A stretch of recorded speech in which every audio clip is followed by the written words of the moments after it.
هذا القرآن يوحدنا لطريق الخير يوجهنا الله تعالى أنزله ورسول الله معلمنا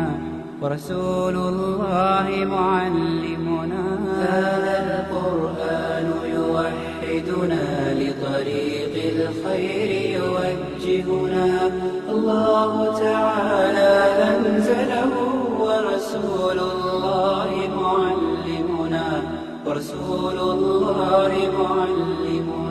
هذا القرآن هو الهادي لأوائلنا وأواخرنا يدعو للعلم وللعمل لا شيء سواه يهذبنا هذا القرآن هو الهادي لأوائلنا وأواخرنا يدعو للعلم وللعمل لا شيء سواه يهذبنا إن الحمد لله نحمده ونستعينه ونستغفره ونعوذ بالله من شرور أنفسنا ومن سيئات أعمالنا من يهده الله فلا مضل له ومن يضلل فلا هادي له وأشهد أن لا إله إلا الله وحده لا شريك له وأشهد أن محمدا عبده ورسوله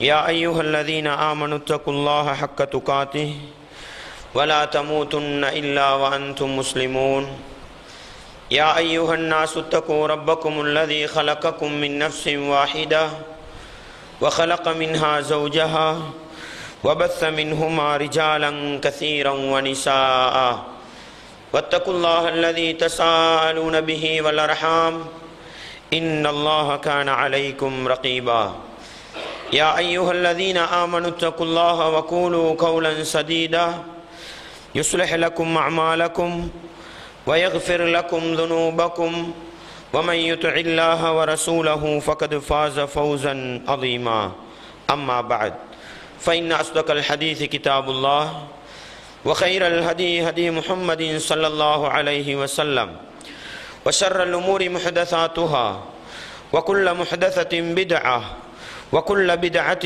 ضلالة وكل ضلالة في النار வார்த்தைகளில் சிறந்தது வல்லவன் ரஹ்மானின் வார்த்தை என்றும் நடைமுறைகளில் சிறந்தது நபிகளார் ஸல்லல்லாஹு அலைஹி வஸல்லம் அவர்களுடைய வாழ்க்கை வழிமுறை என்றும் அவர்களுடைய வாழ்க்கை வழிமுறைகளுக்கு பின்னால் மார்க்கத்தில் புதிதாக புகுத்தப்பட்டவைகள் கர்மங்களிலே மிக மோசமானவைகள் பிதஅத்துகள் எல்லா பிதஅத்துகளும் வழிகேடுகள் எல்லா வழிகேடுகளும் மனிதனை நரகத்துக்கு இட்டுச் செல்லும் என்று சொன்னவனாக சொற்பொழிவை ஆரம்பிக்கின்றேன். அன்பார்ந்த இஸ்லாமிய சகோதரர்களே, அல்லாஹுவின் நல்லடியார்களே, நாமெல்லாம் துல்ஹிஜ்ஜா மாதத்தை அடைந்தவர்களாக இஸ்லாம் காட்டி தந்திருக்கின்ற மிக முக்கியமான ஒரு வணக்கத்தையும் முஸ்லீம்களுடைய வாழ்க்கையில் முஸ்லீம்கள் கொண்டாட வேண்டிய ஒரு பெருநாளையும் எதிர்பார்த்தவர்களாக வீற்றிருக்கின்ற இந்த சந்தர்ப்பத்தில் அந்த இரண்டு அம்சங்களையும் பற்றி ஒரு சில விடயங்களை எடுத்து சொல்ல ஆசைப்படுகின்றேன். நாங்கள் எதிர்பார்த்திருக்கக்கூடிய இஸ்லாம் முஸ்லீம்கள் கொண்டாட வேண்டும் என்று காட்டி தந்திருக்கின்ற பெருநாள் தான் ஹஜ் பெருநாள் என்று சொல்லப்படுகின்ற அந்த பெருநாள். பொதுவாகவே பெருநாளுடைய தினம் என்று சொல்லுகின்ற பொழுது நாங்கள் விளங்கி வைக்க வேண்டிய ஒரு அடிப்படை என்னவென்று சொன்னால், பெருநாள் என்று சொன்னால் அல்லாஹ்வும் அல்லாஹ்வுடைய தூதரும் எந்த நாளை பெருநாளாக காட்டி தந்திருக்கிறார்களோ, எந்த நாளை கொண்டாட வேண்டும் என்று காட்டி தந்திருக்கிறார்களோ அந்த நாளைத்தான் கொண்டாட வேண்டும், அந்த நாளைத்தான் பெருநாளாக எடுக்க வேண்டும். அதற்கு அப்பால ஒரு முஸ்லிம் எந்த ஒரு நாளையும் விழா கொண்டாடுகிற நாளாக, சந்தோஷமாக கொண்டாடி மகிழ்கிற நாளாக என்ன செய்யக்கூடாது, எடுக்கக்கூடாது என்ற ஒரு அடிப்படையை படிக்க வேண்டும். நபிகளார் ஸல்லல்லாஹு அலைஹி வஸல்லம் அவர்கள் மதீனா நகருக்கு ஹிஜ்ரத் செய்து வருகிறார்கள். மதீனத்து வாசிகள் என்ன செய்கிறார்கள், அவர்களுடைய வழக்கப்படி 2 நாட்களில் சந்தோஷமாக இருக்கிறார்கள், 2 நாட்களை கொண்டாடுகிறார்கள்.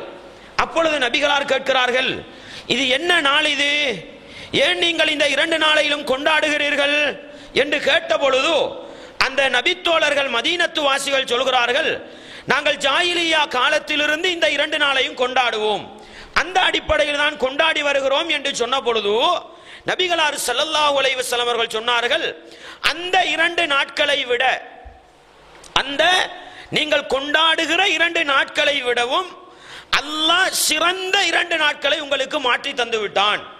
அதுதான் ஒன்று நோன்பு பெருநாள், இன்னொன்று ஹஜ் பெருநாள் என்று சொன்னார்கள். எனவே பெருநாட்களை உருவாக்குவது என்பது அல்லாஹ்வுடைய கட்டளையின் அடிப்படையிலும் நபிகளாருடைய வழிமுறையின் அடிப்படையிலும் வர வேண்டுமே தவிர நாங்கள் நினைத்த நாட்களை எல்லாம் என்ன செய்ய முடியாது, உருவாக்கி கொள்ள முடியாது.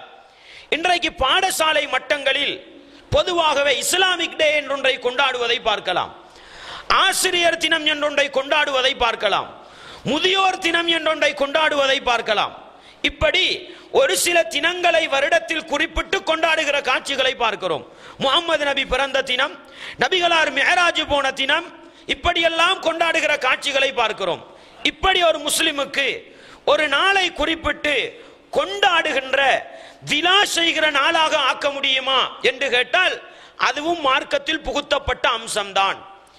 எனவே அல்லாஹ்வையும் அல்லாஹ்வுடைய தூதரையும் தாண்டி போய் மூன்றாவது ஒரு நாளை என்ன செய்ய முடியாது, விழாவாக கொண்டாடுகிற தினமாக எடுக்க முடியாது. அது இஸ்லாமிக் டே என்று வந்தாலும் சரி. இஸ்லாத்தை கொண்டு வந்து பூரணப்படுத்தி தந்த நபிகளார் இஸ்லாமிக் டே ஒன்றை கொண்டாடினார்களா? முஸ்லிம்கள் அவர்கள் தமிழ் டே கொண்டாடுவார்கள், இவர்கள் ஆங்கில டே கொண்டாடுவார்கள். அதற்காக முஸ்லிம்கள் இஸ்லாமிக் டே ஒன்றை உருவாக்குவதா? முடியாது. விழா என்று சொன்னால், பெருநாள் என்று சொன்னால் முஸ்லிம்களுக்கு 2 நாள் தான். அதை தாண்டி என்ன செய்ய முடியாது, ஒரு பெருநாளை உருவாக்க முடியாது என்பதை அடிப்படை அம்சமாக புரிந்து கொண்டு எங்களுக்கு முன்னால் வரக்கூடிய இந்த பெருநாளை இஸ்லாமிய சட்டப்படி எப்படி நாங்கள் கொண்டாடுவது, அதற்கான ஒரு சில சட்ட திட்டங்களை உங்களுக்கு நான் எடுத்து சொல்லுகிறேன். பெருநாளுடைய தினம் என்று வருகிற பொழுது பெருநாளுடைய தினத்தை நபிகளார் எப்படி ஆரம்பித்தார்கள்? நபிகளார் ஸல்லல்லாஹு அலைஹி வஸல்லம் அவர்கள் சொல்கிறார்கள், அவ்வலு மா நப்தஉ ஃபீ யௌமினா ஹாதா அன் நுஸல்லிய, பெருநாளாகிய இந்த தினத்திலே நாங்கள் முதலாவது செய்கிற வேளை தொழுகைதான். எனவே பெருநாளுடைய தினத்தில நபிகளார் செய்த முதலாவது வேளை தொழுகைதான். பெருநாளுடைய தொழுகையைத்தான் செய்தார்கள். அன்பாண்டவர்களே, இன்றைக்கு எங்களுடைய சமூகத்தை பார்க்கிறோம்.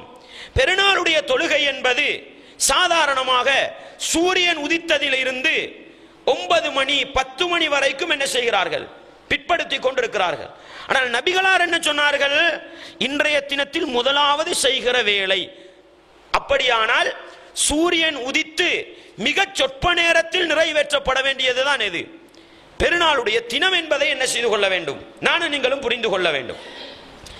இந்த பெருநாளுடைய தினத்திற்காக குளிப்பது கட்டாயமா என்று கேட்டால், இன்றைக்கு பெரும்பாலும் 9 மணி 10 மணிக்கு தொழுவிக்கிறவங்கள போய் பாருங்க, என்ன காரணம் சொல்லுவாங்க தெரியுமா? குளிக்கணுமே, அதற்காக மக்களுக்கு நேரம் கொடுக்கணுமே, அதனாலதான் பிற்படுத்துறோம் சொல்லுவாங்க. ஆனால் ஜும்மாவுடைய தொழுகைக்கு குளிப்பது கடமை என்று வந்தது போன்று பெருநாளுடைய தின குளிப்புக்கு ஒரு ஆதாரம் வந்திருக்கிறதா என்று பார்த்தால் எந்த ஆதாரத்தையும் பார்க்க முடியாது. பெருநாளுடைய தின குளிப்பை வலியுறுத்தி எந்த ஒரு ஹதீஸையும் பார்க்க முடியாது.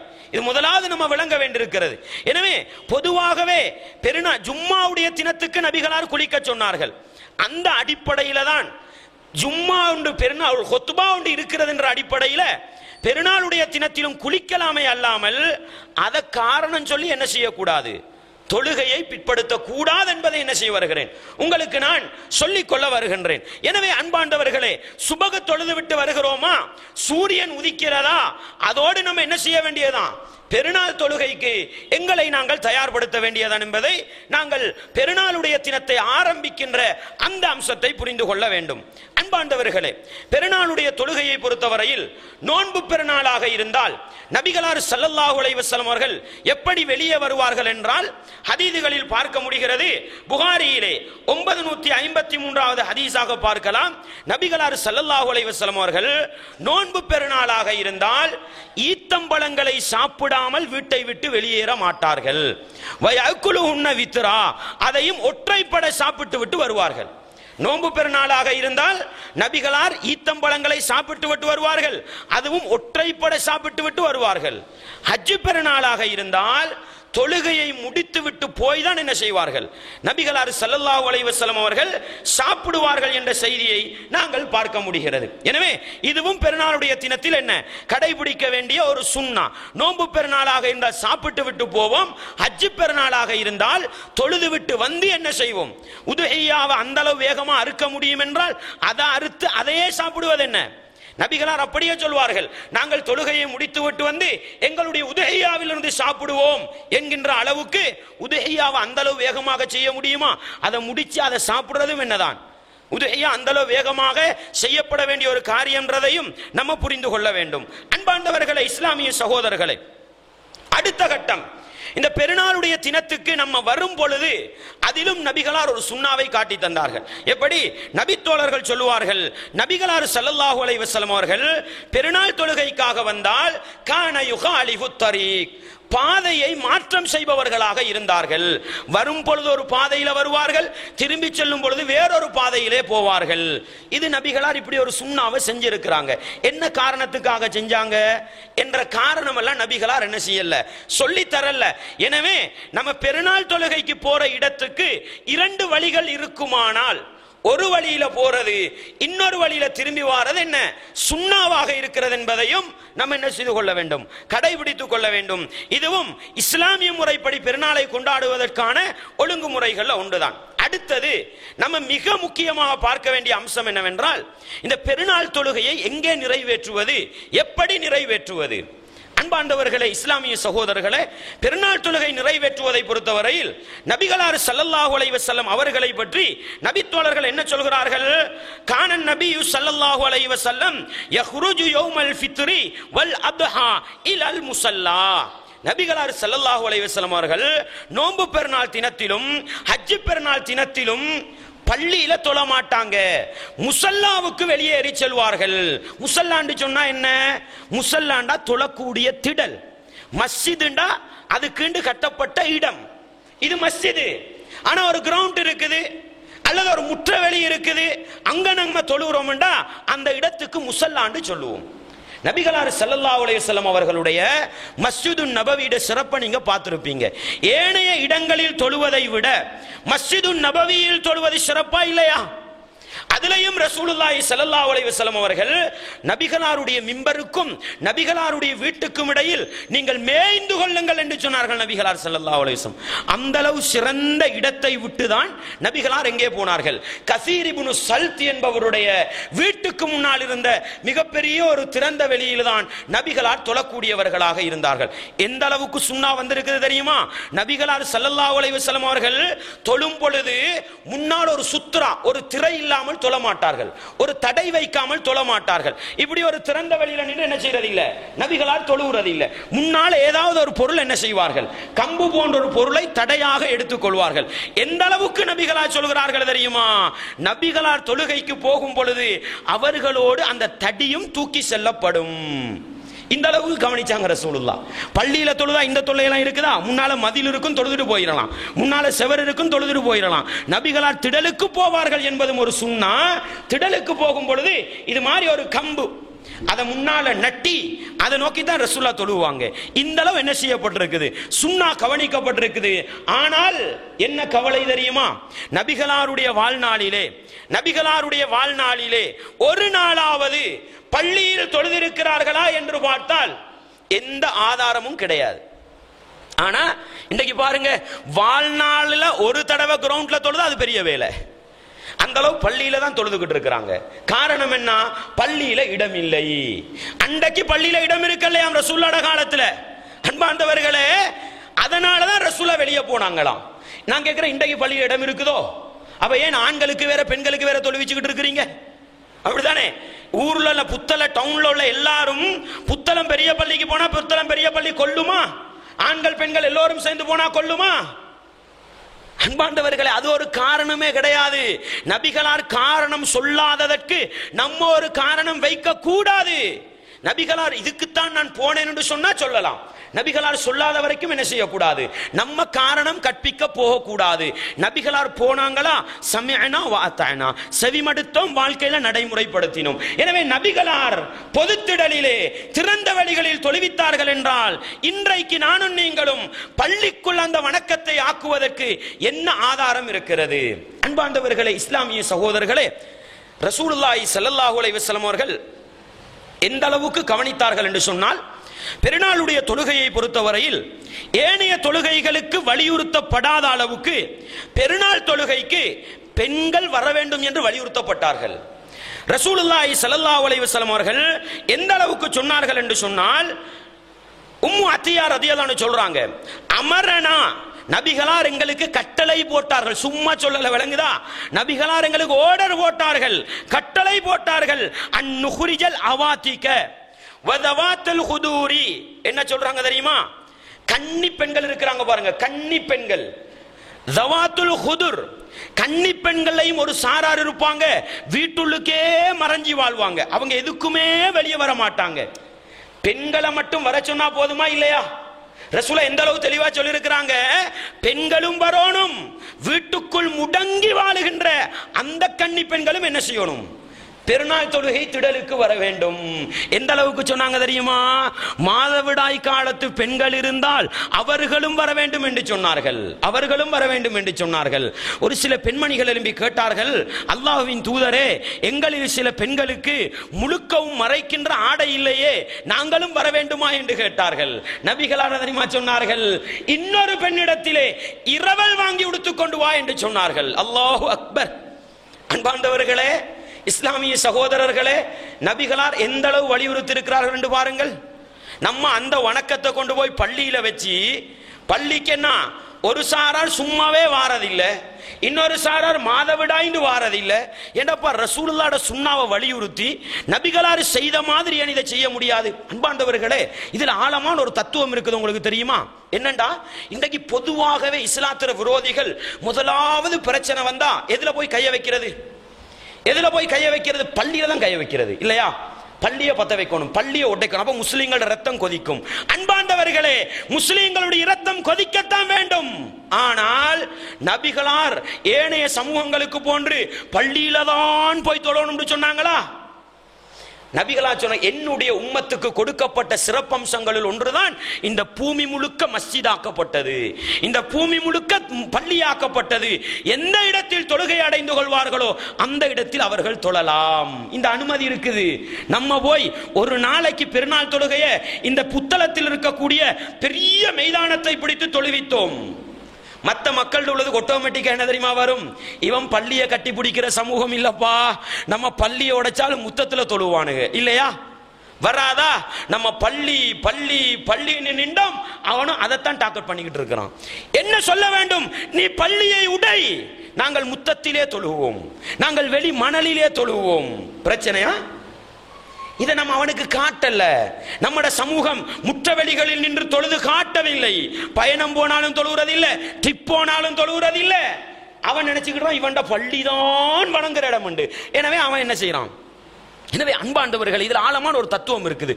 முழு ஒட்டுமொத்த முஸ்லிம் சமூகமும் சேர்ந்து பொதுத்திடலில் தொழுது எங்களுடைய ஒருங்கமைப்பை காட்டுவோமாக இருந்தால் அவர்களுக்கு விளங்கும் என்ன தெரியுமா? இவனுக்கு தொழுகிறதுக்கு பள்ளி முக்கியம் இல்லைன்றது விளங்கிடும். அப்ப நம்ம பள்ளியை உடைக்கிறது, பத்த வைக்கிறது வேஸ்ட்னு விளங்குமா இல்லையா? எனவே அன்பாண்டவர்களே, இஸ்லாமிய சகோதரர்களே, நபிகளாருடைய சுன்னால ஒரு நலவு இருக்குது, இல்லாம இருக்காது. எனவே இந்த நலவை என்ன செய்வோம்? நம்ம நடைமுறைப்படுத்தி காட்டுவோம். அதுல வேற என்ன நிலைமை? அன்பாண்டவர்களே, இந்த சுன்னத்தை செய்யறதுக்கு என்னென்னமோ காரணம். ஷாஃபி இமாம் அவர்கள் ஒரு வார்த்தை சொன்னாங்க. ஷாஃபி இமாம் அவர்கள் ஒரு வார்த்தை சொன்னாங்க. என்ன வார்த்தை சொன்னாங்க? பள்ளியில மைதானத்திலையும் தொழலாம், பள்ளியிலையும் தொழலாம், எனக்கு பள்ளியில தொழுகிறது விருப்பம் உண்டாங்க. அதுக்குதான் ஷாஃபி மதுஹபுன்னு பிடிச்சிக்கிட்டு இருக்கிறாங்க. அடது ஷாஃபி இமாமுடைய விருப்பம் அப்பா, அல்லாஹ்வுடைய விருப்பம் எப்படி இருந்தது?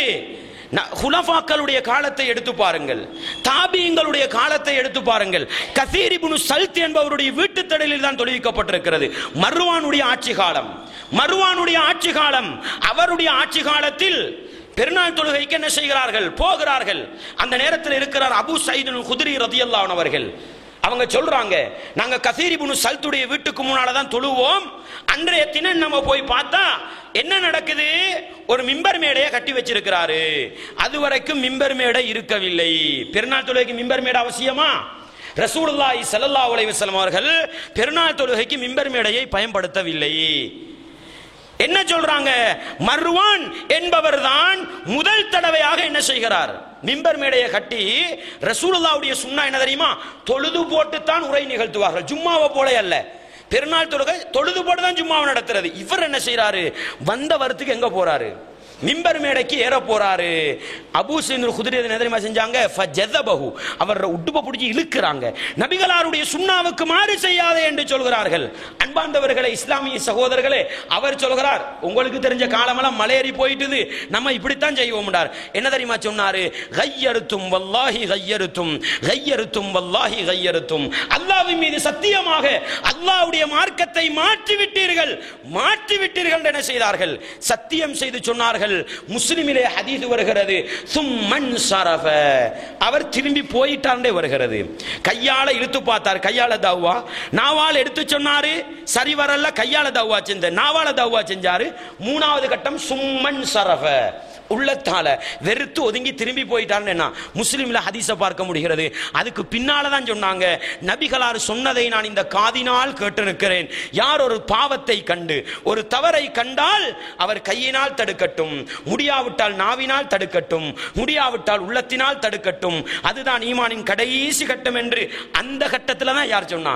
அபூ சயீத் குத்ரி ரலியல்லாஹு அன்ஹு சொன்னார்கள் என்ற செய்தியை புகாரி, முஸ்லிம் போன்ற ஹதீஸ் கிதாபுகளிலே பார்க்க முடிகிறது. எனவே அன்பார்ந்தவர்களே, இஸ்லாமிய சகோதரர்களே, நபிகளார் ஸல்லல்லாஹு அலைஹி வஸல்லம் அவர்கள் பெருநாள் தொழுகையில் மிம்பர் மேடையை பயன்படுத்தாத வரைக்கும் நம்ம பயன்படுத்துறது அல்லாஹ்வுடைய மார்க்கத்தில் ஒன்றை நுழைவிக்கிற குற்றத்தில் என்ன செய்யும்? கொண்டு போய் சேர்க்கும்ன்றதை நம்ம மறந்துடக்கூடாது. அடுத்த விஷயம் என்ன?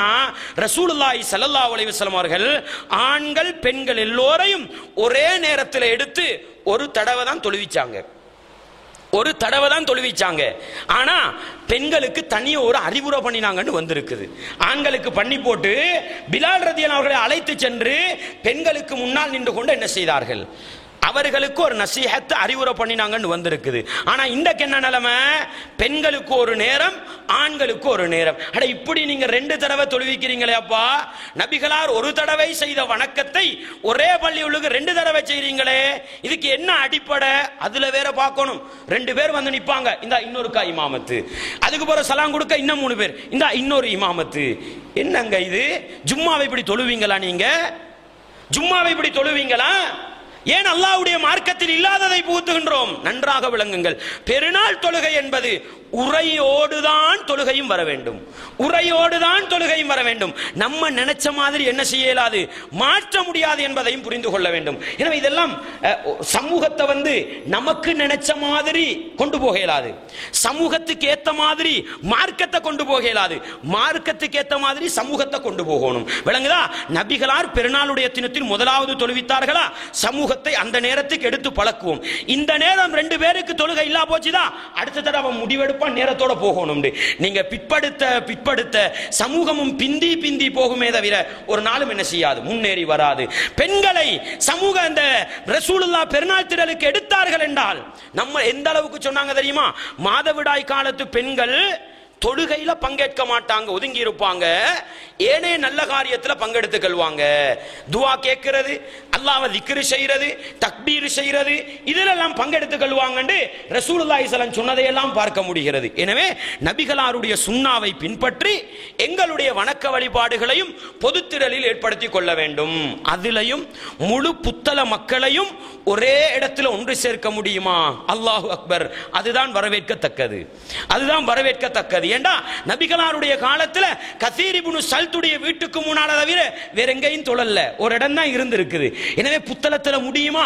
அந்த அளவுக்கு வசதியான கிரவுண்ட் இருக்குதா? எடுப்போம் இல்லையா? நம்ம அதை 2க்கு பிரிச்சா போதுமா, 3க்கு பிரிச்சா போதுமாண்டு அதை என்ன செய்வோம்? ஏண்டா இல்லண்டா ஒரே கிரவுண்ட்ல என்ன செய்யலாது, இல்லாதவங்க எல்லாம் கொண்டு புகுத்தி செய்யற வணக்கத்தை முறையா செய்யலாம போயிடும். எனவே நம்ம அதை என்ன செய்யலாம், நம்மட பிரதேச மட்டத்தில் ஜும்மா பள்ளி இருக்கிற மட்டத்தில் அதை பிரிச்சு உங்களோட ஜும்மா பள்ளிக்கு நீங்க என்ன செய்யுங்க, ஒரு கிரவுண்ட் எடுத்து செய்யுங்கண்டா. இதுல என்ன பிரச்சனை வரப்போகுது? இதையும் பிரச்சனையாக்கி தான் வச்சுக்கிட்டு இருக்காங்க. கிரவுண்ட்ல தொழுகிறதையும் வருஷம் பிரச்சனைக்குரிய ஒரு மசாலா வச்சுக்கிட்டு இருக்காங்க. ஆனா குர்ஆன் ஹதீஸை தேடி பார்த்தா இது பிரச்சனைப்பட வேண்டிய ஒரு சப்ஜெக்டே இல்ல. பள்ளியில தொழுகிறத எங்க வைக்கிறோம், வெளியே வைக்கிறோம், அவ்வளவுதான். எனவே அன்பாண்டவர்களே, இந்த முறையை சுன்னாவை கடைபிடித்து இந்த ஹஜ் பெருநாளை கொண்டாட நானும் நீங்களும் பழகி கொள்ள வேண்டும். தொழுகையை பொறுத்தவரையில் ரசூலுல்லாஹி ஸல்லல்லாஹு அலைஹி வஸல்லம் அவர்கள் உரைக்கு இந்த தொழுகை 2 ரக்காத்து தொழுவிப்பார்கள். அதுக்கு முன்னால எந்த சுன்னத்தும் தொழுததில்லை, அதுக்கு பின்னால எந்த சுன்னத்தும் தொழுததில்லை. ஆனா நீங்க பள்ளியில வச்சீங்கன்னா என்ன நடக்கும், வாரவர் சும்மா உட்கார இயலாது. தஹியத்துல் மஸ்ஜித் தொழுதுட்டு தான் உட்கார வேண்டி வரும் இல்லையா? சஹாபாக்கள் தெளிவாக சொல்லுவாங்க, ரசூலுல்லாஹி ஸல்லல்லாஹு அலைஹி வஸல்லம் அவர்கள் பெருநாள் தொழுகைக்கு முன்னால எதுவும் தொழவும் இல்லை, பின்னால எதுவும் தொழவும் இல்லை. ரசூலுல்லாஹ் தெளிவாக சொல்லி இருக்கிறாங்க. ரசூலுல்லாஹ்வுடைய நடைமுறையை சஹாபாக்கள் சொல்லி இருக்கிறாங்க. நீங்க பள்ளியில கொண்டு வந்து வச்சா முதலாவது வாரவர் சஃப்ல உட்காரணும், சும்மா உட்காரலாம். தஹியத்துல் மஸ்ஜித் தொழுதுட்டு தானே உட்காரணும். அப்ப பள்ளியுலுக்கு வைக்கிறதுல நபிகளார் நடைமுறைப்படுத்திய முறைக்கு முரணாக போக வேண்டி வருகிறது. எனவே அதை பார்த்தா கூட பள்ளிக்கு வெளியே கொண்டு போறதுதான் என்ன பெருநாள் தொழுகைக்கு ஆரோக்கியமானதுன்றதையும் எங்களால புரிய முடிகிறது. இந்த 2 ரக்காத்தையும் ரசூலுல்லாஹ் முதலாவது ரக்காத்துல ஆரம்ப தக்பீர் இல்லாம 7 தக்பீர் சொல்லுவாங்க, 7 தக்பீர் சொல்லுவாங்க. இரண்டாவது ரக்காத்துல எலும்பி வரும்பொழுது சொல்கிற தக்பீர் இல்லாமல் 5 தக்பீரை சொல்லுவார்கள். பொதுவாகவே நம்ம என்ன பழவிட்டோம்னா, கப்பர எங்கெல்லாம் கப்பர் என்று வருதோ அதுக்கு அரபு இலக்கணப்படி அர்த்தம் தக்பீர் சொன்னான், அல்லாஹுவை தக்பீர் செய்தான், ஹம்மத அல்லாஹ்வை அல்ஹம்துலில்லாஹ் என்று புகழ்ந்தான், ஹவுக்கல லா இலாஹ இல்லல்லாஹ் என்று சொன்ன. இது அர்த்தம் அரபு இலக்கணப்படி. நம்ம எங்கட பாசையில் என்ன செஞ்சோமா, கப்பர் என்ற எங்கெல்லாம் வருதோ அங்கெல்லாம் தக்பீர் கட்டினான்னு அர்த்தம் பண்ணிட்டோம். விளங்குதா உங்களுக்கு? தக்பீர் கட்டிட்டாரு. அதனால என்ன சொல்றோம், நம்ம 7 தடவை தக்பீர் கட்டுதல் அப்படி ஒன்று இல்லை. விளங்குதா? ஆரம்ப தக்பீரை நம்ம வச்சிட்டோம்னு சொன்னா அதுக்கு பின்னால அல்லாஹு அக்பர் அல்லாஹு அக்பர் அல்லாஹு அக்பர் என்ன செய்யறது, 7 தடவை சொல்றது. இரண்டாவது தக்பீர்ல இரண்டாவது ரக்காத்துல 5 தடவை சொல்றது. இந்த தக்பீர் கடையில எந்த அளவுக்கு சொன்னா, ஒரு சிலர் தொழுகையை விளங்கப்படுத்த பொழுது இப்படி சொல்லுவாங்க, தவறியாவது கையை கீழே போட்டுறாதீங்க தொழுகை பாத்திராவில் உண்டு. கேட்டிருக்கிறீங்களா நீங்க? தவறியாவது தூக்கின கையை கீழே விட்டுடாதீங்க தொழுகை பாத்திராவிடுவாங்க. அல்லாஹு அக்பர். அன்பாண்டவர்களே, குர்ஆனிலும் இல்ல ஹதீஸிலும் இல்லாத ஒரு விடயம் எந்த பக்கத்தால வந்திருக்குதோ, ஷாஃபி மதுஹப்ல கூட அந்த அளவுக்கு சொல்லி இருக்கிறத நம்ம என்ன பார்த்ததாக இல்ல. ஷாஃபி மதுஹப தான் நம்ம படிச்சோம், அந்த அளவுக்கு சொன்னதா விளங்கல்ல. தக்பீர் தவறியாவது கை கீழே போயிட்டு தொழுகை என்ன செஞ்சிருமா, அடே ஒரு தக்பீரை மறந்து விட்டா கூட என்ன தொழுகை பாத்திலாவாது. ரசூலுல்லாஹ் துஹர் தொழுகையில 2 ரக்காத்த மறந்துட்டு போறாங்க, முதலாவது அத்தஹியாத்த மறக்கிறாங்க, தொழுகை பாத்திலாகல்ல. எனவே ஒரு அடிப்படைக்கு இல்லாத ஒரு விடயம்.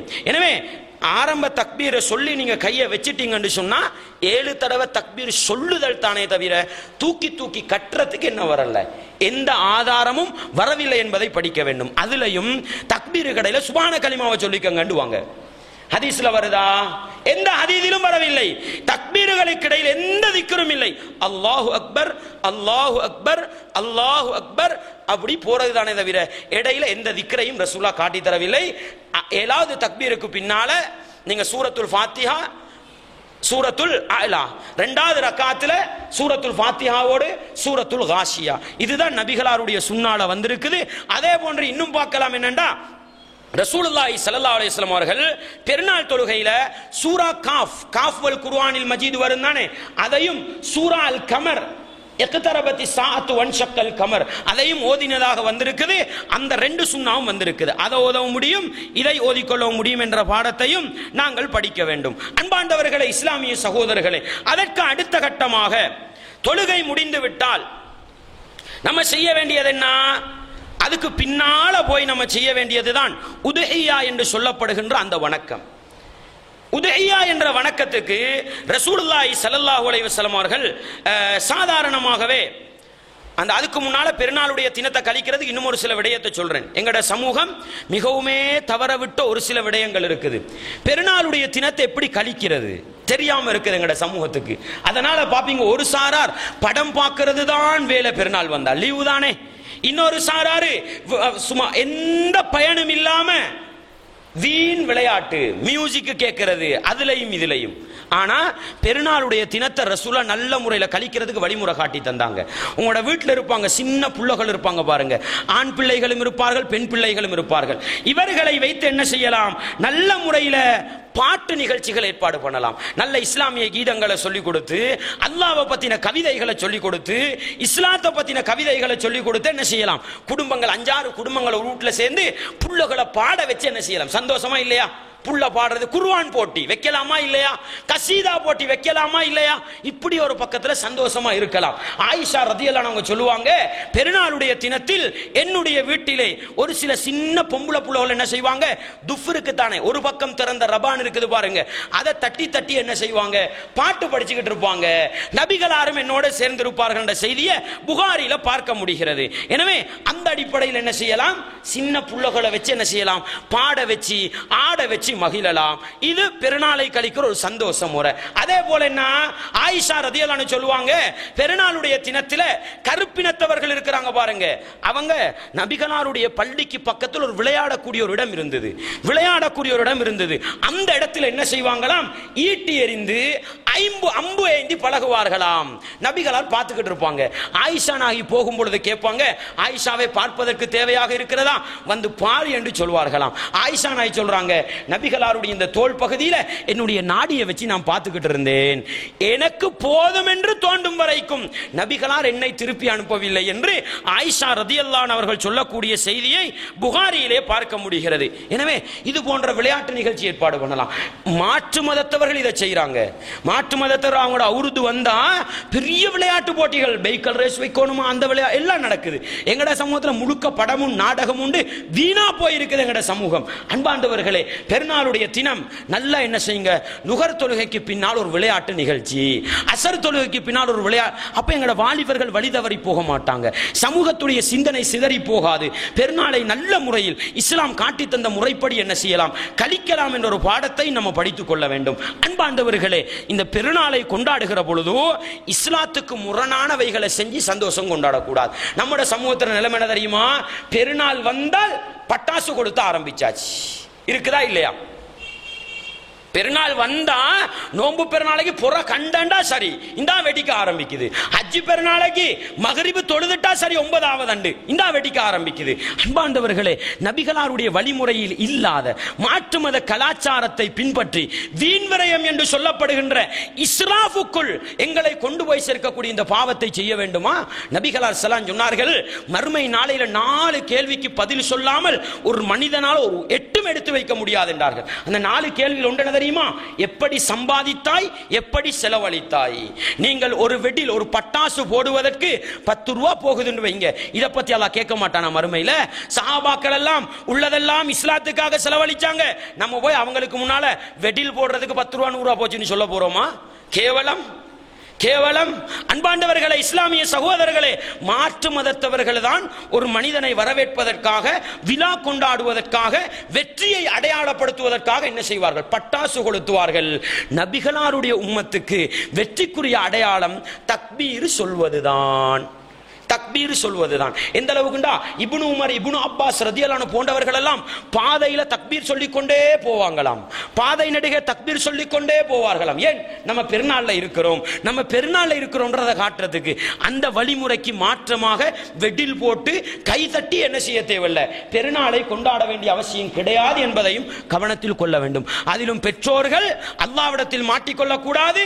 பிள்ளைகளுடைய சந்தோஷத்துக்காக, பிள்ளைகளின் மகிழ்ச்சிகளுக்காக பட்டாசுகள் இன்ன பிற பொருளாதாரத்தை வீணடிக்கின்ற அந்த நெருப்போடு சம்பந்தப்பட்ட பொருட்களையும் வாங்கி கொடுப்பது மறுமையில் அல்லாஹ்வுடைய விசாரணைக்கு உள்ளாக வேண்டி வரும் என்பதை பெற்றோர்கள் மறந்துவிடக் கூடாது. எனவே எங்களுடைய சமூகத்தில் இந்த கலாச்சாரத்தை ஒழிக்க வேண்டும். தக்பீர் சொல்கிற கலாச்சாரத்தை என்ன செய்ய வேண்டும், உருவாக்கி கொள்ள வேண்டும் என்ற ஒரு பாடத்தையும் நானும் நீங்களும் படித்துக் கொள்ள வேண்டும். அன்பார்ந்தவர்களே, இஸ்லாமிய சகோதரர்கள், இப்படி பெருநாளுடைய தினத்தை நபிகளாரை பின்பற்றி, நபிகளார் காட்டி தந்த முறைப்படி தொழுவது, குத்பா செய்வது, இன்ன பிற நல்ல காரியங்களை செய்வது, எங்களுடைய பெருநாளுடைய தினத்தை சந்தோஷமாக வைத்துக் கொள்வது. அன்பாண்டவர்களே, அடுத்த கட்டம் உதுஹியா என்ற வணக்கம். இன்றைக்கு பெரும்பாலும் உதுஹியா என்று சொல்கிற பொழுது எங்களுடைய சிந்தனைகள் எல்லாம் எப்படி மாறி போய் விடுகிறது என்றால், எத்தனை மாடு கொடுப்பது. இப்ப பாருங்க, பெரும்பாலும் பள்ளி நிர்வாகம் அவங்களோட வாயில் உள்ள பேச்சு என்னன்னா, எத்தனை மாடு எத்தனை மாடு எத்தனை மாடு, எத்தனை பார்சல் வரும் எத்தனை பார்சல் வரும் எத்தனை பார்சல் வரும், அப்படிதானே? அன்பார்ந்தவர்களே, இதுக்குத்தான் பேச்சு போகுது. ஆனால் அல்லாஹ் அல் குர்ஆனிலே உதுஹியாவுடைய நோக்கத்தை பற்றி சொல்கிற பொழுது, லன் யனாலல்லாஹ லுஹூமுஹா வலா திமாஉஹா, நீங்கள் அறுத்து பலியிடுகின்ற மிருகங்களின் இரத்தங்களோ இறைச்சிகளோ அல்லாஹ்வை சென்றடைவதில்லை. நீங்க எத்தனை மாட்டிட ரத்தம் ஓட்டினீங்க, அல்லாஹ்வுக்கு அது தேவையே இல்லை. நீங்க எத்தனை பார்சல் இறைச்சி பங்கு வச்சீங்க, அல்லாஹ்வுக்கு அது தேவையே இல்லை. வலாகின் யனாலுஹு தக்வா மின்கும், நீங்கள் குர்பானி உதுஹியா கொடுக்கிற பொழுது உங்களுடைய உள்ளம் எப்படி இருந்தது என்பதைத்தான் அல்லாஹ் பார்க்கிறான். உள்ளம் எப்படி இருக்கணும் தெரியுமா? உள்ளம் எப்படி இருக்கணும் தெரியுமா? அதுக்குத்தான் இப்ராஹிம் நபியுடைய வரலாறு. இப்ராஹிம் நபியுடைய வரலாறு, இப்ராஹிம் நபி அவங்க ஆட்டையும் மாட்டையும் அறுக்க ரெடியாக விளங்குதா? இப்ராஹிம் நபி அவர்களுக்கு அல்லாஹ் கட்டளை போட்டான், உன்னுடைய மகனை அறுத்து பலியிடு. ஃபலம்மா பலக மஅஹு ஸஅய, இப்ராஹிம் நபியோடு ஓடி ஆடி விளையாடுகிற பருவம் இஸ்மாயில் நபி. அந்த நேரத்தில் தான் சொன்னாங்க, யா புனை, என் அருமை மகனே, இன்னி அரா ஃபில் மனாமி அன்னி அஸ்பஹுக ஃபந்துர் மாதா தரா, என் அருமை மகனே, உன்னை அறுத்து பலியிடுமாறு நான் கனவிலே காட்டப்பட்டிருக்கிறேன். நபிமார்களுடைய கனவு வஹி என்று ரசூலுல்லாஹி ஸல்லல்லாஹு அலைஹி வஸல்லம் சொன்னார்கள். உன்னை அறுத்து பலியிடுமாறு கனவிலே காட்டப்பட்டிருக்கிறேன், உன்னுடைய நிலைப்பாடு என்ன, உன்னுடைய கருத்து என்ன என்று கேட்கிற பொழுது, யா அபதி ஃஅல் மா துமர் சதஜிதுனி இன்ஷா அல்லாஹு மினஸ் சாபிரீன், என் அருமை தந்தையே, அல்லாஹ் சொன்னதை உங்களுக்கு ஏவப்பட்ட பிரகாரம் நீங்கள் செய்து விடுங்கள், நான் பொறுமையாளனாக இருப்பேன் என்று மகன் சொல்கிறார். ஃபலம்மா அஸ்லமா வ தல்லஹு லில் ஜபீன், வாப்பாவும் மகனும் சேர்ந்து அறுப்பதற்கு தயாரான பொழுது, அன்பார்ந்தவர்களே, அல்லாஹ் சொல்லிவிட்டான் நான் அறுக்கிறேன் என்பதுதான், அல்லாஹ் சொன்னால் நான் கட்டுப்படுவேன் என்பதுதான், அல்லாஹ் தடுத்து விட்டால் நான் செய்ய மாட்டேன் என்பதுதான். அந்த இறையச்சம் தான் உள்ளத்தில் வரணும், அந்த இறையச்சம் தான் உள்ளத்தில் வரணும். அன்பார்ந்தவர்களே, இஸ்லாமிய சகோதரர்களே, அவர்கள் அறுப்பதற்கு தயாரான பொழுது அல்லாஹ் அழைக்கிறான், ஐயா இப்ராஹிம், இப்ராஹிமே, உங்களுடைய கனவு உண்மைப்படுத்தி விட்டீர்கள் என்று அல்லாஹ் ஒரு மிருகத்தை கொடுக்கிறான், அறுத்து பலியிடுங்கள் என்று. அன்பார்ந்தவர்களே, அதைத்தான் இன்றைக்கு நானும் நீங்களும் ஞாபகப்படுத்துகிறோம் என்றால், வெறுமனே மிருகங்களை அறுப்பதும் இரத்தங்களை ஓட்டுவதும் மாமிசங்களை சாப்பிடுவதும் நோக்கமல்ல. அதன் மூலம் வர வேண்டியது என்ன தெரியுமா? ஒவ்வொரு மிருகத்துடைய இரத்தத்தை ஓட்டுகிற பொழுது, இதற்கு பிறகு நான் அல்லாஹ்வுக்கு மாறு செய்ய மாட்டேன், இதற்கு பிறகு நான் அல்லாஹ்வுடைய தூதருக்கு மாறு செய்ய மாட்டேன்.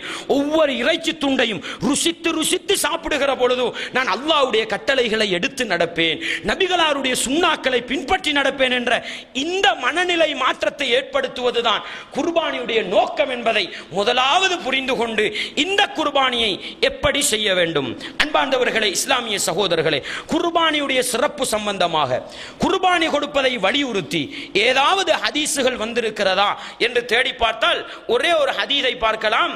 யாருக்கு வசதி இருந்தும் அவர் உதுஹியா கொடுக்கவில்லையோ அவர் எங்களுடைய பள்ளியை நெருங்க வேண்டாம் என்ற ஒரு ஹதீஸை பார்க்கலாம். அந்த ஹதீது கூட என்னதான் சனது அடிப்படையில் பலவீனமானதாக இருக்கிறது என்பதை செய்து கொள்ள வேண்டும். நானும் நீங்களும் புரிந்து கொள்ள வேண்டும். சிறப்புக்கு இல்லை, பொதுப்படையாக கொடுக்க சொன்னதற்கு தான் என்ன இருக்கிறது, ஆதாரம் இருக்கிறது என்பதை நானும் நீங்களும் புரிந்து கொள்ள வேண்டும். சிறப்பு சொல்வதற்கு என்ன, ஹதீசுகள் வராவிட்டாலும் நபிகளார் கொடுத்ததற்கும் கொடுக்க சொன்னதற்கும் என்ன இருக்கிறது, ஆதாரம் இருக்கிறது என்ற அடிப்படையில் நம்ம உதுஹியாவுடைய வணக்கத்தை நிறைவேற்ற வேண்டும். இந்த உதுஹியாவுடைய வணக்கத்தை நிறைவேற்றுகின்ற மனிதர்களுக்கு நபிகளார் ஸல்லல்லாஹு அலைஹி வஸல்லம் அவர்கள், இதுல வந்து நிறைய சப்ஜெக்ட் இருக்குது.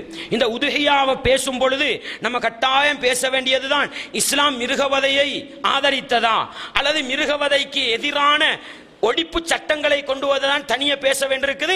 அதெல்லாம் பேசினா என்ன செய்யாது, இந்த நேரம் இடம் கொடுக்காது. உங்களுக்கு ஒழுக்கத்தை மட்டும் சட்டத்திட்டங்களை மட்டும் நான் சொல்லிட்டு போறேன். அன்பார்ந்தவர்களே, நபிகளார் ஸல்லல்லாஹு அலைஹி சொன்னார்கள், இதா ரஅய்தும் ஹிலால தில்ஹிஜ்ஜா, நீங்கள் தில்ஹிஜ்ஜா மாதத்துடைய பிறையை கண்டு, வ அராத அஹதுக்கும், உங்களில் ஒருவர் குர்பானி கொடுக்க நினைத்து விட்டால், வ அராத அஹதுக்கும் அன் யுதஹிய, உங்களில் ஒருவர் உதுஹியா கொடுக்க நினைத்து விட்டால் அவர் செய்ய வேண்டிய வேலை என்ன தெரியுமா, ஃபல் யும்சிக் ஷஅரஹு வ லஃப்ரஹு என்று சொன்னார்கள். அவர் தன்னுடைய முடியையும் தன்னுடைய நகத்தையும் எடுப்பதை தவிர்த்து கொள்ள வேண்டும். இப்ப நம்ம உதுஹியா கொடுக்கிறதுக்கு துல்காதா மாதத்திலே நியத்து வச்சிட்டோம். துல்காதா மாதத்திலே ஆசை வந்துட்டுன்னு வைங்களேன், வந்தா புற விளங்கினதிலிருந்து என்ன செய்யக்கூடாது. புற விளங்கினதுன்னு கேள்விப்பட்டா அந்த மகரிபில இருந்து நகம் வெட்டுறதோ முடி வெட்டுறதோ என்ன செய்யக்கூடாது, செய்யக்கூடாது. அதை ரசூலுல்லாஹி ஸல்லல்லாஹு அலைஹி வஸல்லம் தடுத்து. ஏன் இதுக்கு காரணம் என்ன?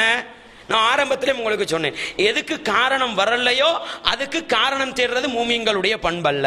அல்லாஹ்வுடைய தூதர் சொல்லிட்டாங்க, நான் என்ன செய்ய மாட்டேன், செய்ய மாட்டேன். எனவே ஒரு மனிதன் குர்பானி கொடுக்கிற ஆசையோடு இருந்தால் அவர் என்ன செய்யணும், முடி வெட்டுறது நகங்களை வெட்டுறது என்ன செய்யணும், தவிர்த்து கொள்ள வேண்டும்.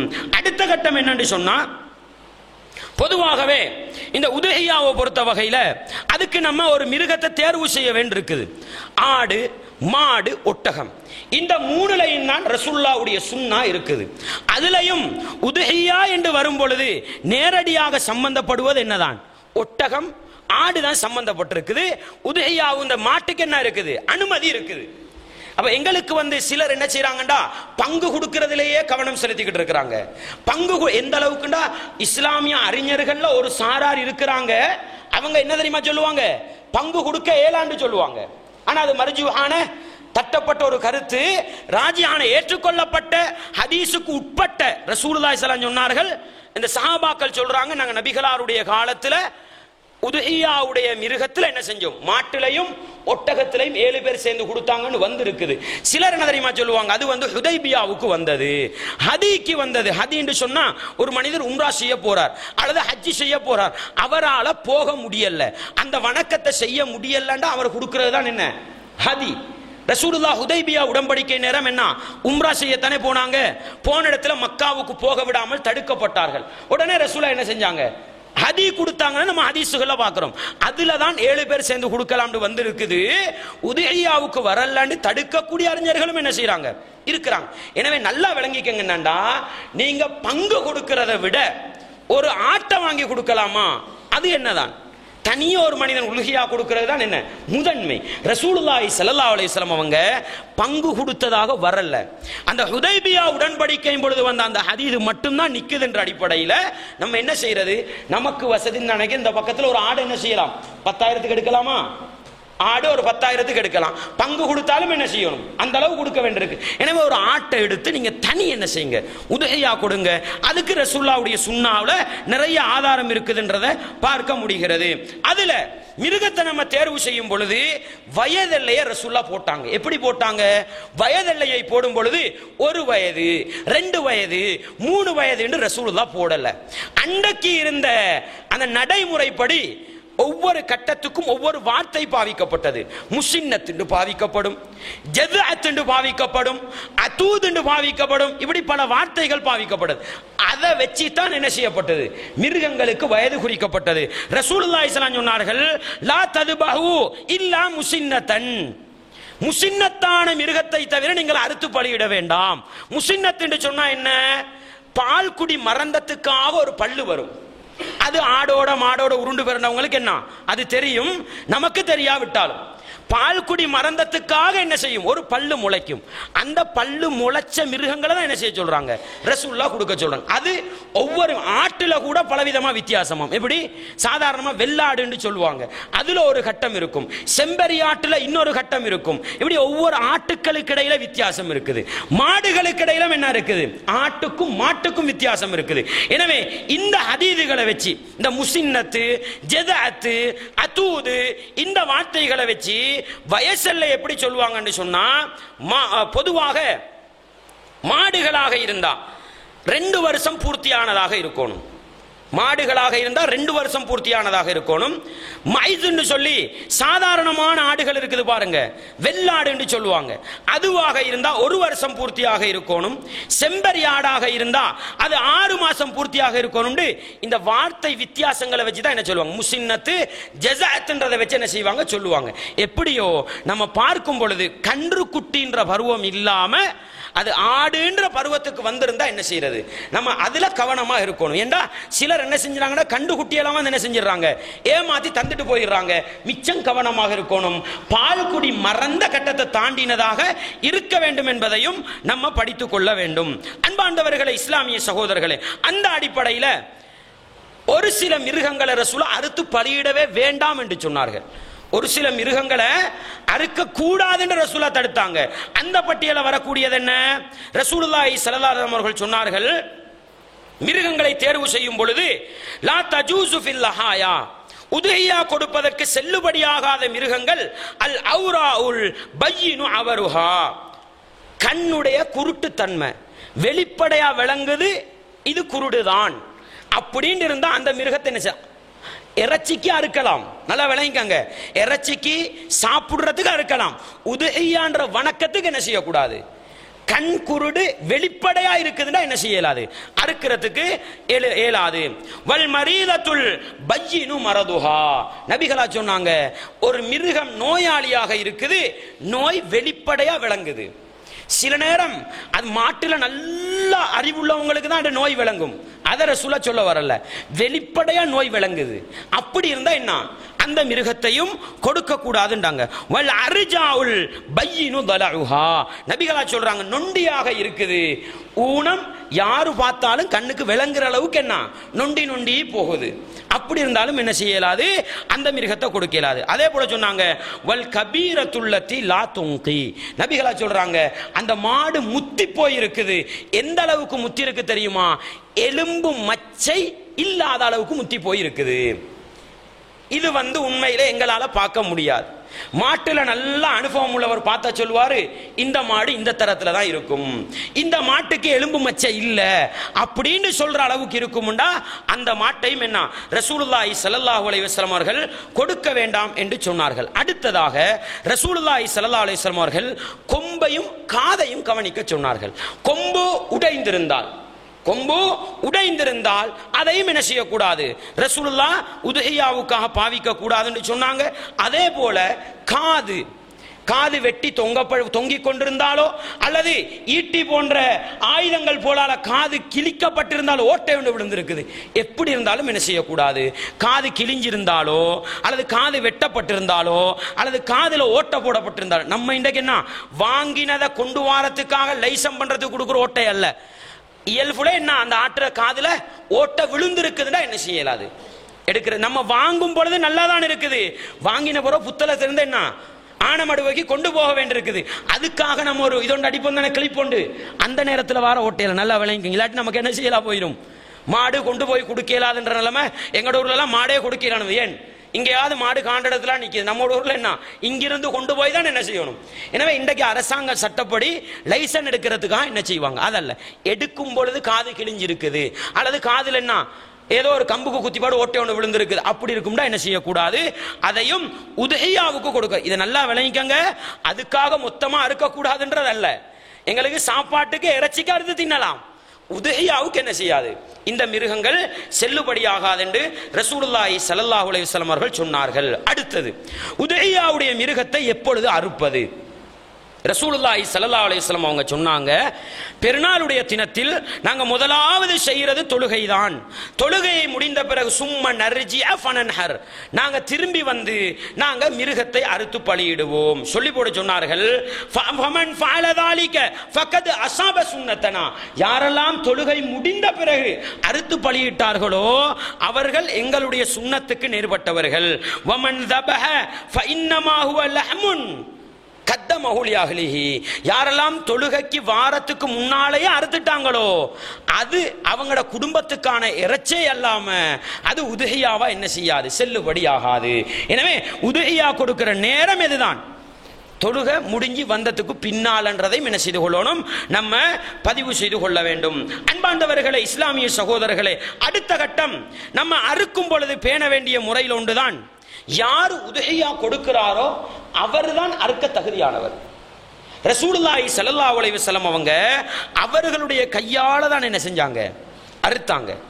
ஆயிஷா ரதியல்லாஹு அன்ஹா அவங்க சொல்லுவாங்க, ரசூலுல்லாஹி ஸல்லல்லாஹு அலைஹி வஸல்லம் அவர்கள் வெள்ளை நிறமான வெள்ளை கருப்பு நிறம் கலந்த கொம்புள்ள 2 ஆட்டை என்ன செய்தார்கள், அறுத்தார்கள். ரசூலுல்லாஹ் என்ன செய்வாங்களாம், அதுல தோல் பகுதியில் அப்படியே ஒரு கால் ஒன்றை புடித்து அப்படி வச்சுக்கொண்டு அடுத்த கையால புடிச்சுக்கிட்டு என்ன செய்வாங்களாம், ரசூலுல்லாஹ் தண்ணி ஆளா இருந்து அறுப்பாங்களாம். எவ்வளவு ஒரு சக்தி பாருங்க. ஆனா உண்மையிலேயே ஆடு ஒட்டகம் தனியா அறுக்கலாம், ஏலான்றீங்களா, ஒட்டகத்தை நிறுத்திய நிலையில் என்ன செய்யலாம், அப்படியே ஒரு அருவ அறுத்துட்டு போகலாம். ஆட்டை கூட தனி மனுஷனானு என்ன செய்யலாம், கண்ட்ரோல் பண்ணி அறுக்கலாம். மாடு அடங்கவே ஆகுது, மாடு அறுக்கிறதுக்கு அடங்காது. மாட்டை கட்டி பிடிச்சி பிரட்டினாலும் என்ன செய்யும், எழும்பி வரும். ஆனா ரசூலுல்லாஹ்வுடைய ஹதீசுகள் எடுத்து பார்த்தா ரசூலுல்லாஹ்வுடைய ஹதீசுகள்ல ஜகாத்து கொடுக்கிறதுல தான் மாடு சம்பந்தப்படும், ஜகாத்து கொடுக்கிறதுல தான் மாடு சம்பந்தப்படும். அதே போல ஜும்மாவுக்கு வந்தவருக்கு நன்மை கொடுக்கிற சம்பந்தமா சொல்லும் பொழுது மாடு சம்பந்தப்படும். அடுத்தது ஹுதைபியால அந்த சேர்த்து கொடுத்ததுக்கு மாடு சம்பந்தப்படும். அது இல்லாம ரசூலுல்லாஹ் மாடு உதஹியா கொடுத்ததுக்கு ஆதாரம் பார்க்க இயலாது. ஆனா எங்கட சமூகம் என்ன, மாடு தாண்டு வாழ்ந்துகிட்டு இருக்குது. விளங்குதா உங்களுக்கு? ஆனா மாடு பிரச்சனையா, நம்ம மாட்டை விட்டுட்டேன்னா, ஆனா உரிமையை விட்டு கொடுக்கிறதல்ல, நல்லா விளங்க, பிரச்சனை வாரத்துக்காக நான் சொல்ல வரல. ஆனா நமக்கு என்ன செய்யலாம், ஆட்டுக்கு திரும்பலாம், ஆட்டுக்கு திரும்பலாம், ஆட்டை தாராளமா கொடுக்கலாம்.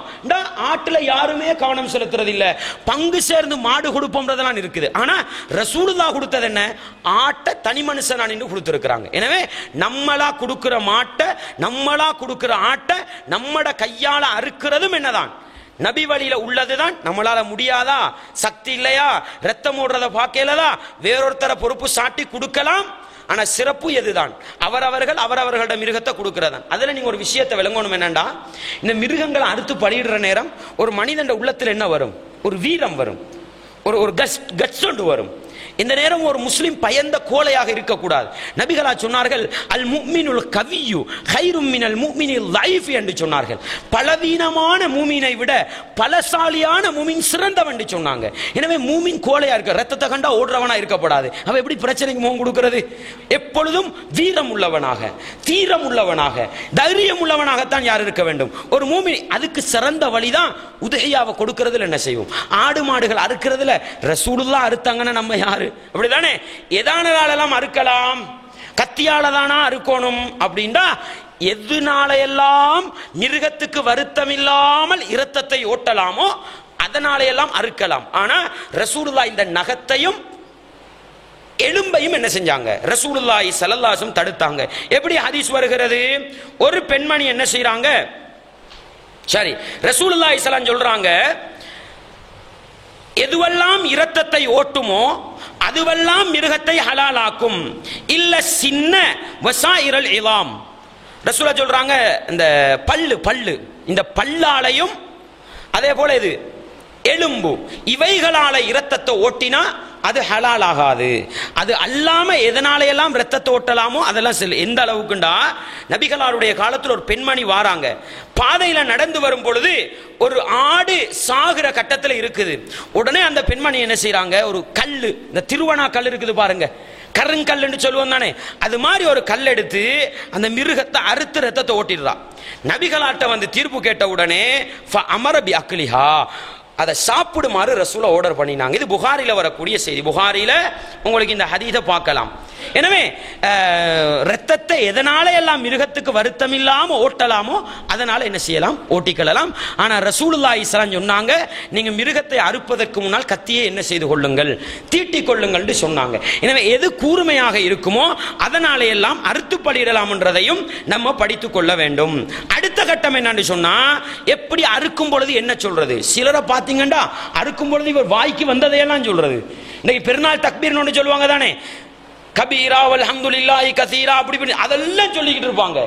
அறுக்கும் பொழுது ரசூலுல்லாஹ்வுடைய சுன்னா பிஸ்மில்லாஹ் அல்லாஹு அக்பர் அல்லது பிஸ்மில்லாஹ் வல்லாஹு அக்பர், இவ்வளவுதான் ரசூலா சொல்லி அறுத்திருக்கிறாங்க.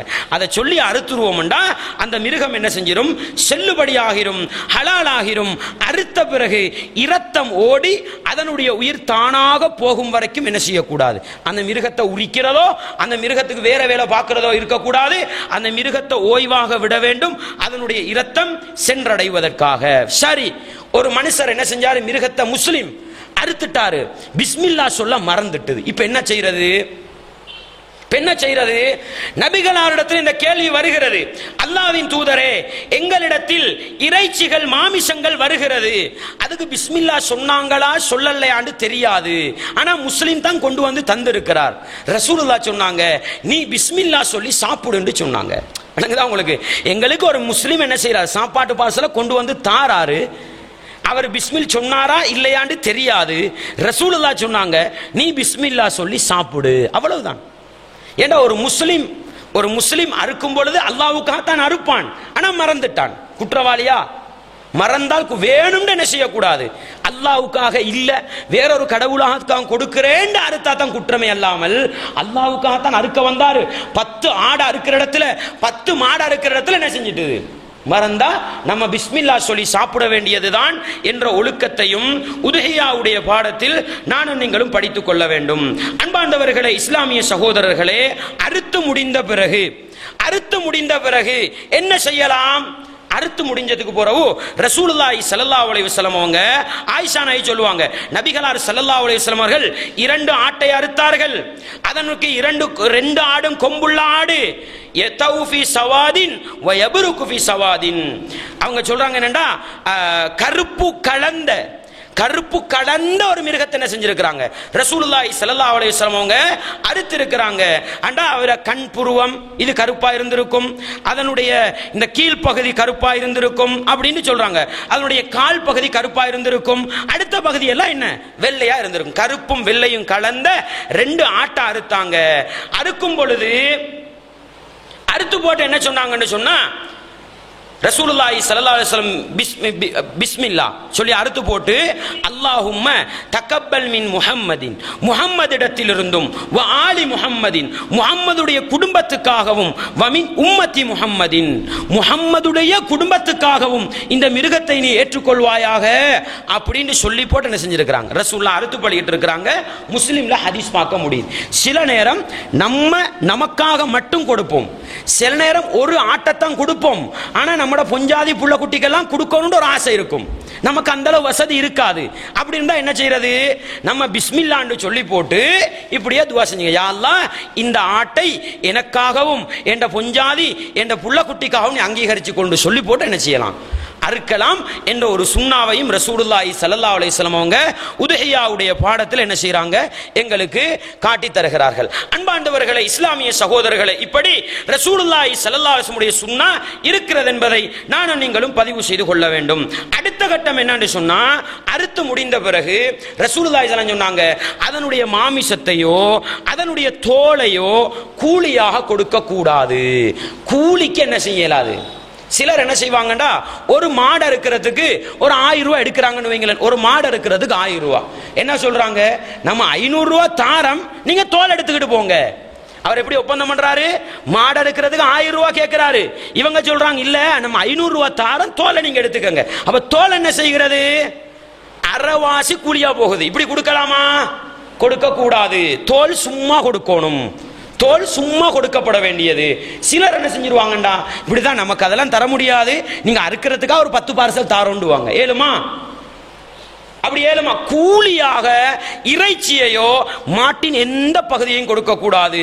அந்த உதுஹியா அல்லாஹ்வுக்காக கொடுக்கப்பட்ட அனைத்தும் சும்மா கொடுக்கணுமே அல்லாமல் சல்லிக்கு என்ன செய்யக்கூடாது, கொடுக்க கூடாது என்ற ஒரு பாடத்தை நம்ம படிச்சுக்கணும். அடுத்தது மிக முக்கியமா, நம்ம மாட்டைத்தான் கொடுக்கணுமே தவிர இறைச்சை அல்ல. நிறைய பேர் என்ன செய்வாங்கண்டா, நம்மளோட ஒரு பகுதிகளில் காலி தென் மாகாண பகுதிகளெல்லாம் இந்த நடைமுறையை பார்க்கலாம். என்ன செய்வாங்கண்டா, மாட்டை அறுக்கிறது. இறைச்சி கடைக்காரவங்க வந்து மாட்டை அறுப்பாங்க. அறுத்ததுக்கு பின்னால 4 தொடையை நிறுத்தி என்ன செய்வாங்க, மாட்டுக்கு விலை போடுவாங்க. இப்ப மாட்டை வாங்கி அறுத்தீங்களா, அறுக்கப்பட்ட மாட்டோட மாமிசத்தை வாங்கினீங்களா? கொஞ்சம் யோசிச்சு பாருங்க. நீங்க விளங்குதா உங்களுக்கு? இதை நடைமுறை ஒன்று செய்யறாங்க. என்னவாம், விக்கிறவன்ல சந்தேகம் வருமாம். இதுக்குத்தான் சொல்ற, சந்தேகம் வராம இருக்கிறதுக்கு ரசூலா வழிகாட்டி தந்தாங்க. ஏன், இந்த எலும்பு மச்சை இல்லாத மாடு எப்படி பார்க்கிறது, அதுல ஹுபுரத் உள்ளவருக்கு தான் பார்க்கலாம், அப்படிதானே? அதனால மாட்டுல நல்ல அனுபவம் உள்ள நம்பகமான ஒருவரை கூட்டிட்டு போய் எத்தனை ராத்தல் இருக்கும் விளையாடிங்கன்னு வாங்கி அறுக்கிறதை அல்லாமல் அறுத்து போட்டு வாங்குற கலாச்சாரம் என்ன இல்லைன்றதையும் என்ன செய்து கொள்ள வேண்டும், தெளிவாக விளங்கி. எனவே மாட்டை வாங்கி மாட்டை அறுப்போம். அது எத்தனை கிலோ இருந்தாலும் சரி, எத்தனை பார்சல் வந்தாலும் சரி, அல்லாஹ்வுக்கு தேவைன்னா அல்லாஹ்வுக்காக அறுத்து பலியிட வேண்டும் என்பதுதான். அடுத்த கட்டம், அந்த மாமிசத்தை பங்கு வைக்கிற நேரம் அல்லாஹ் அல் குர்ஆனில சொல்லும் பொழுது என்ன செய்யுங்க, ஃபைதா வஜபத் ஜுனூபுஹா, அந்த மிருகம் வலப்புறத்தில் அப்படியே சாய்ந்து விட்டால். இது ஒட்டகத்துக்கு சொல்லப்படுறதுதான். நீங்க ஒட்டகத்தை பாருங்க, ஒட்டகத்தை நின்ற நிலையில வச்சு தான் என்ன செய்வாங்க, ஆடு மாடை நம்ம பிரட்டி தானே அறுப்போம். ஒட்டகத்தை வந்து நின்ற நிலையில வச்சு அப்படியே ஒரு கழுத்தை கீத்தி விடுவாங்க. அது அப்படியே கொஞ்ச நேரத்தில் அப்படியே வலது பக்கம் அப்படியே சாயும். அல்லாஹ் சொல்றான், அது அதனுடைய வலப்புறத்தில் சாய்ந்து விட்டால் ஃபகுலு மின்ஹா, நீங்களும் அதிலிருந்து சாப்பிடுங்கள். வ அத்இமுல் கானிஅ வல் முஅ்தர்ர, அல்லாஹ் சொல்கிறான், தேவையுள்ளவர்கள் சிலர் கேட்டு வருவாங்க, அவர்களுக்கும் கொடுங்கள். சிலர் கேட்காம பத்தினித்தனமா இருப்பாங்க, அவர்களுக்கும் கொடுங்கள். இப்படி அல்லாஹ் சூரத்துல் ஹஜ்ஜில சொல்லி காட்டுகிறான். இன்னொரு வசனத்தில் அல்லாஹ் சொல்லும் பொழுது நீங்களும் சாப்பிடுங்கள், ஏழை எளியவர்களுக்கும் கொடுங்கள் என்று சொல்றதையும் அல்லாஹ் குர்ஆன்ல சொல்லி காட்டுகிறான். எனவே அந்த அடிப்படையில் உதுஹியாவுல நமக்கும் சாப்பிடலாம், சேமிச்சும் வைத்துக் கொள்ளலாம், ஏழை எளியவர்களுக்கும் என்ன செய்யணும், ஒரு பங்கை சேர்த்து விடுவோம் என்று சொன்னால் இதுதான் உதுஹியாவுடைய சட்டதிட்டமாக இருக்கிறது என்பதை நாங்கள் விளங்கிக் கொள்ள வேண்டும். மிக முக்கியமா இன்றைக்கு நம்ம அதுக்கு அதிகமாக மாற்று மதத்தவர்களுடைய விமர்சனத்துக்கும் மாற்று மதத்தவர்களுடைய எதிர்ப்புக்கும் நம்ம என்ன செஞ்சிருக்கிறோம், ஆளாகி இருக்கிறோம். அதனால நம்ம கொடுக்கிறது பொதுவாகவே இஸ்லாம் ஒரு அடிப்படையை சொல்லுதுன்னா, நீங்க வலா தசுப்புல்லதீன யதுஊன மின் தூனில்லாஹ், அல்லாஹ்வை விட்டுவிட்டு அழைக்கப்படுகின்ற அந்த கடவுள்களை ஏசாதீர்கள், அந்த கடவுள்களை திட்டாதீர்கள்ன்றது பொது கட்டளை. வணங்குதா? நம்ம அல்லாஹ்வை வணங்குறோம், அதுக்காக அடுத்தவன் வணங்குற சிலையை ஏசலாமா, அடுத்தவன் வணங்குற கடவுளை திட்டலாமாண்டா? வலா தசுப்பு, நீங்கள் ஏச வேண்டாம், நீங்கள் திட்ட வேண்டாம். ஒரு கூட்டம் மாட்டை வணங்குது, ஒரு கூட்டம் மாட்டை மதிக்குது என்று சொன்னா அவர்களுடைய மனசு நோகாத அளவுக்கு தான் என்ன செய்யணும் நம்ம இது இஸ்லாம் காட்டி தந்திருக்கிற வழிமுறை. எனவே நம்ம மாட்டை அறுத்தோமா, இரத்தம் பொதுக்கான்கள்ல விடாம நம்ம என்ன செய்யணும், இரத்தத்தை நம்மட இடத்துலுக்கே மறைச்சிடணும். சில நேரம் உதுஹியாவுடைய காலம் வந்தா ரோட் நெடுவ தலைய பார்க்கலாம், ரோட் நெடுவ கால் முள்ள பார்க்கலாம், ரோட் நெடுவ மிருகத்திர தோலை பார்க்கலாம். அல்லாஹு அக்பர். ஒரு கூட்டம் இதை கடவுளா பார்க்குது, ஒரு கூட்டம் இதை மதிக்குதுண்டா, நம்ம அவர்களுடைய மதிப்புக்கு இடம் கொடுக்கணும் இஸ்லாம் சொல்லுது. என்ன சிலர் என்ன செய்வாங்க, கொடுத்தா ரோட் நெடுவ ரத்தம் வடிய வடிய என்னமோ இவங்க மட்டும் தான் உலகத்துல வாழ்றவங்க மாதிரி. அடுத்த மதத்தவன் இருக்கிறான், மதிச்சு நடக்கணும், அடுத்த மனுஷன் மதத்தவனுடைய உள்ளத்துக்கு நோவினை வராத அளவுக்கு நடக்க வேண்டும். இதை இஸ்லாம் சொல்லி தந்திருக்கிறது, காட்டி தந்திருக்கிறது. எனவே எந்த அளவுக்கு பேணுதலாக, எந்த அளவுக்கு அடுத்தவர்களோட மனசுக்கு நோகாம அறுக்கலாமோ அந்த அளவு இந்த சுன்னாவை என்ன செய்யணும், நடைமுறைப்படுத்திக் கொள்ள வேண்டும். எனவே நம்ம தோளாக இருந்தாலும் சரி, தோளை பயன்படுத்தலாம். விளங்குதா? நீங்க ஒரு சில மதரசாக்கள் இருக்குது, ஒரு சில மதரசாக்கள் இருக்குது, ஹஜ்ஜுடைய காலத்துல இந்த தோளை சேர்த்து தான் என்ன செய்வாங்க, அவங்களோட பெரிய கடனை அடைப்பாங்க தெரியுமா? அந்த அளவுக்கு தோலை சேர்த்து காய வச்சேன்னா சஹாபாக்கள் தோலை காய வச்சு எடுத்திருக்கிறாங்க. ரசூலா அதனால சட்டம் கூட சொல்லி கொடுத்தாங்க. நம்மட சமூகம் அதை கணக்கெடுக்கிறதே இல்லை. விளங்குதா? அதுவும் ஒரு பொறுமதியான சொத்துன்றதுனால தான் கூலியா கொடுக்காதீங்க, சும்மா கொடுங்கண்டாங்க ரசூலுல்லாஹ். எனவே புதைக்கிறதை விட அதை பதனிட்டு அதில் தோலை எடுத்து பயன்படுத்தலுமா, அதுக்கு இஸ்லாம் என்ன செஞ்சிருக்குது, அனுமதி தந்திருக்குது. இன்னைக்கு மதரசாக்கள் இருக்குது, நான் நினைக்கிறேன் குறிப்பாக தென் மாகாண பக்கத்தில் ஒரு சில மதரசாக்கள் இருக்குது. அவங்களுக்கு அறிவிச்சா கூட அவங்க என்ன செய்வாங்க, தோலை எடுத்துக்கிட்டு போய் மதரசாட கடன் அடப்படுறதுக்காவது என்ன செய்வாங்க, ஒரு வழியை வகுத்து கொள்வாங்க. எனவே இந்த அமைப்புல நம்ம எந்த ஒரு பகுதியையும் பாதையோரங்கள்ல வீசாம நாகரிகமான முறையில் ஒரு குழியை தோண்டி என்ன செய்யறது, புதைச்சிருவோம் சொன்னா யாருக்கும் தொல்லை இல்லை. விளங்கிடுதா? அடுத்தது ரமதானுடைய காலம் வந்தா பிச்சைக்குரிய மாதம்ன்ற மாதிரி ஹஜ்ஜுடைய காலம் வந்தா பிச்சைக்குரிய மாதம்ன்ற பேரை நம்ம எடுத்து கொடுக்க கூடாது. அதனால என்ன செய்யணும், நம்மளா அறுத்து நம்மளா பங்கையும் வச்சுட்டுறணும். யார் யார் கஷ்டவாளிகளோ யார் யார் ஏழைகளோ அவங்களுக்கு கொண்டு போய் சேர்ப்போம்டா இன்னும் ரகசியமா போயிடும். கேட்டு வர அளவுக்கு என்ன செய்யக்கூடாது. ஏண்டா அல்லாஹ் சொல்றான், நீங்களும் சாப்பிடுங்கள், ஏழை எளியவர்களுக்கும் கொடுங்கள் அல்லாஹ் சொல்றான். அந்த அடிப்படையில் நம்ம அந்த கேட்டு வரவர்களுக்கு கொடுப்போம், விரட்டுறதல்ல. நம்ம சொல்லுவோம், நம்ம உங்களோட வீட்டுக்கு வந்து தாரோம், நம்மளா அவங்களோட வீட்டுக்கு வந்தா இது என்ன செய்யாது, அடுத்தவண்ட மனசை பாதிக்கிற அளவுக்கு இது ஒரு பாரதூரமான ஒரு விஷயமா இருக்காது. எனவே இந்த ஒழுக்கங்களை பேணி நம்ம இந்த வணக்கத்தை செய்வோம் என்று சொன்னால் படைத்தவன் அல்லாஹ்வுடைய விருப்பத்தையும் பெற்றுக்கொள்ளலாம். எல்லாவற்றுக்கும் மேலாக இரத்தம் ஓட்டுவதோ இறைச்சி பங்கு வைப்பதோ நோக்கமல்ல. ஒவ்வொரு மாட்டையும் ஒவ்வொரு ஆட்டையும் அறுக்கிற பொழுதோ இதற்கு பிறகு நான் அல்லாஹ்வுக்கு மாறு செய்ய மாட்டேன், நான் அல்லாஹ்வுக்கு கட்டுப்படுவேன் என்ற ஒரு மனநிலை என்ன செஞ்சு கொள்ளணும், உருவாக்கி கொள்ளணும். இதுதான் குர்பானியுடைய நோக்கம் என்பதை புரிந்து கொண்டு நம்ம எதிர்நோக்க பெருநாளுடைய தினமாக இருந்தாலும் உதுஹியா என்ற வணக்கமாக இருந்தாலும் குர்ஆன் சுன்னாவுக்கு உட்பட்டு முடியுமான அளவு நபிகளாரை பின்பற்றி அந்த வணக்க வழிபாடுகளை செய்து உண்மையான முஸ்லிம்களாக வாழ்ந்து உண்மையான முஸ்லிம்களாக மரணிக்க முயற்சி செய்வோம். வல்லவன் ரஹ்மான் எனக்கும் உங்களுக்கும் துணை புரிய வேண்டும். வ ஆகிரு தஅவானா அனில் ஹம்துலில்லாஹி ரப்பில் ஆலமீன்.